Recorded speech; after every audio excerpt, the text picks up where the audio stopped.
আপনারা অনেকভাবে পটল খেয়েছেন, আমি আজকের এই পটল পোড়াটা বানিয়ে আপনাদের দেখাবো। প্রথমে আমি 6টা পটল নিয়েছি, এগুলো একটু এই যে কাটা দিয়ে একটু ফুটো করে নিয়েছি, এগুলোটা আমি পুড়িয়ে নেব। একটা স্ট্যান্ড নিয়েছি,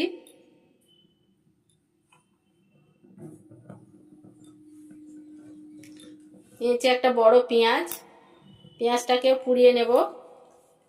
দুটো শুকনো লঙ্কা এর সাথে পুড়িয়ে নেব।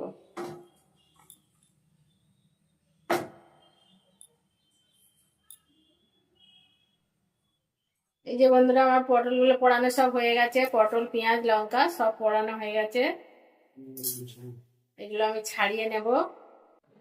আমি একটা তাওয়া নিয়েছি, এতে আমি রসুন 8-10টা রসুন নিয়েছি, এগুলোটা একটু ভালো করে নেড়ে চেড়ে পুড়িয়ে নেব।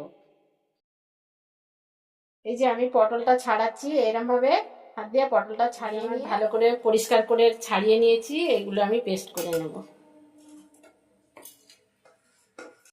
এই যে আমার পটল পোড়া পেস্ট করা হয়ে গেছে। আমি এবার এতে সামান্য লবণ দিয়ে দিচ্ছি পরিমাণ মতো,